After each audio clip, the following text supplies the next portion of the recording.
नज़र में तो न कांग्रेस जोड़ो यात्रा है न भारत जोड़ो यात्रा, क्योंकि लगातार तो विकेटें गिर रही हैं। भारत जोड़ो यात्रा भी चल रहा है और विधायक भी इनके भाग रहे हैं, इनके कई नेता भी भाग रहे हैं और कई नेताओं के बयान। इनका तो अभी तक राष्ट्रीय अध्यक्ष का पता ही नहीं चल रहा कब चुनाव होगा और कौन चेहरा आएगा सामने। हम नियमों पर, हम काम पर, हम योजना पर, हम रोड मैप पर वोट देना चाहते हैं। हराओ जिताओ पर हम वोट नहीं देंगे। उससे अच्छा यही सरकार रहे, उससे 10 गुना बेहतर है मोदी जी का शासनकाल। 8 साल में देखिए लोग कहते हैं अरे भाजपा भाजपा, ये मानसिकता की बात। 8 साल हो गया मोदी जी को। पूरे भारत में ये बताइए दंगे कहाँ हुए? का जो पुराना ढर्रा है उस ढर्रे पर अब कांग्रेस चाहेगी सत्ता में आना। और कांग्रेस अगर ये गलतफहमी पाल लेगी कि मुसलमान वोट दे देगा, ये गलतफहमी तो कांग्रेस दिमाग से निकाल दे। मुसलमान तो परले आ जाएगा मगर वोट नहीं देगा हम जैसे लोगों के जीते जी।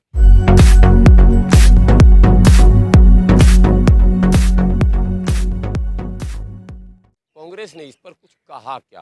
कांग्रेस भारत कैसे जोड़ेगी जब हमको नहीं जोड़ेगी? भारत के 20-22 करोड़ माइनॉरिटी और 3-2.5-3 करोड़ सिख माइनॉरिटी, बौद्ध माइनॉरिटी, अगर इन माइनॉरिटी को कांग्रेस नहीं जोड़ पाई तो मेजोरिटी को कैसे जोड़ेगी? मेजोरिटी पर तो भाजपा का कब्जा हो चुका। कांग्रेस के खाते में अब क्या बचा?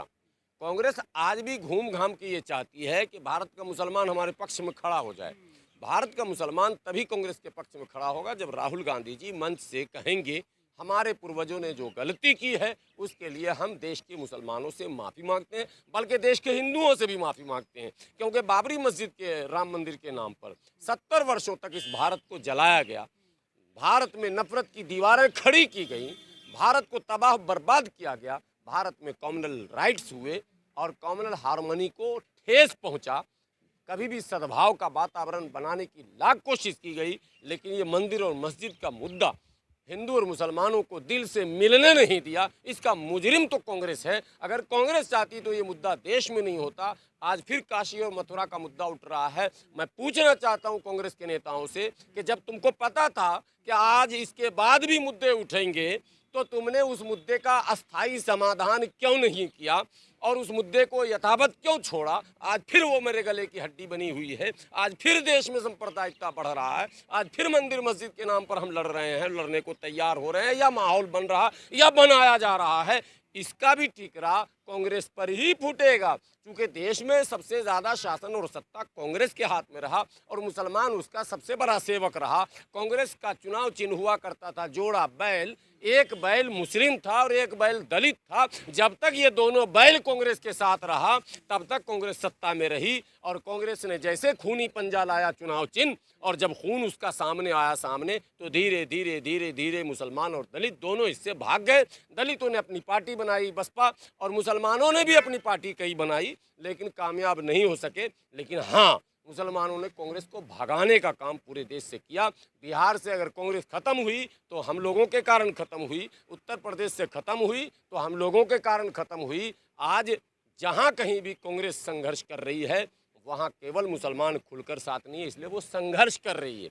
अब गुजरात चुनाव और राजस्थान चुनाव होगा, ओवैसी साहब पहुँच गए। आप देख लीजिएगा कांग्रेस का क्या बुरा हाल होना है, कांग्रेस की दुर्गति। ओवैसी साहब को बी टीम आप कहेंगे। अरे बी और सी क्या राजनीति में है?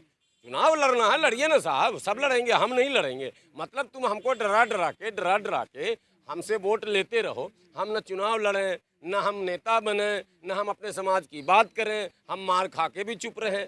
ये नहीं चलने वाला राजनीति में। आपने हमें बहुत मारा पीटा, हमने बर्दाश्त किया, हमको भी अधिकार है, हम भी चुनाव लड़ेंगे। लड़ रहे हैं लोग, अब मैं विरोध नहीं करता हूँ जिसको। मेरे नज़र में तो न कांग्रेस जोड़ो यात्रा है न भारत जोड़ो यात्रा, क्योंकि लगातार तो विकेटें गिर रही हैं। भारत जोड़ो यात्रा भी चल रहा है और विधायक भी इनके भाग रहे हैं, इनके कई नेता भी भाग रहे हैं और कई नेताओं के बयान। इनका तो अभी तक राष्ट्रीय अध्यक्ष का पता ही नहीं चल रहा कब चुनाव होगा और कौन चेहरा आएगा सामने। तो कई मामले हैं। बहरहाल मेहनत कर रहे हैं, मेरी शुभकामना है राहुल जी को, लेकिन इससे होना कुछ नहीं है। होगा तभी जब आप उस पैटर्न पर आएंगे जो पॉलिटिक्स में कामयाबी का रास्ता है। आपका जो पुराना ढर्रा है उस ढर्रे पर अब कांग्रेस चाहेगी सत्ता में आना। और कांग्रेस अगर ये गलतफहमी पाल लेगी कि मुसलमान वोट दे देगा, ये गलतफहमी तो कांग्रेस दिमाग से निकाल दे। मुसलमान तो परले आ जाएगा मगर वोट नहीं देगा हम जैसे लोगों के जीते जी। अब छिटपुट इधर उधर माहौल में कोई दे देता वो अलग बात है। जिस मुस्लिम कॉन्स्टिट्यूंसी में, विधानसभा क्षेत्र में, लोकसभा क्षेत्र में हम जैसे लोग अगर मंच पर 4 दिन बोल दिए, मैं कहता हूँ 4 वोट ना कांग्रेस को मिलने वाला है। लोग कहते हैं कि भाजपा को हराने के लिए कांग्रेस ही है। नहीं, क्यों कांग्रेस है? पहले हमने कांग्रेस को नहीं, अरे ये वैसे लोगों के लिए अच्छा सवाल किया आपने। कांग्रेस पूरे देश में थी ना, उसको हराने के लिए भाजपा आई क्या? कांग्रेस को किसने हराया? उत्तर प्रदेश में कांग्रेस को मुलायम और कांशीराम के जोड़ी ने हराया, बिहार में कांग्रेस को लालू ने हराया, भाजपा कहाँ थी? तो जब कांग्रेस को हराने के लिए हमको भाजपा की जरूरत नहीं थी, तो भाजपा को हराने के लिए कांग्रेस की कहाँ जरूरत है साहब? हमारे पास तो सैकड़ों ऑप्शन है। तमाम जो छोटी पार्टियां, क्षेत्रीय पार्टियां हैं, वो पार्टियां अगर सही ढंग से काम करें, जिन सिद्धांतों पर उन पार्टियों को बनाया गया, तो उस पर अगर काम करें, आज भी हम सबको चित कर सकते हैं, दोनों को चित कर सकते हैं। ये आप जान लीजिए, आज भी मिले मुलायम कांशीराम नारा याद होगा आपको। लालू ने कई नारे दिए थे, कर्पूरी ठाकुर के कई पुराने नारे हैं, और कई ऐसे मुद्दे हैं। साउथ में आप चले जाएं, करुणानिधि की पार्टी सब पर भारी आज भी है, और करुणानिधि हल्के पड़ते थे तो जयललिता आ जाती थी जो स्वर्गीय हो गई।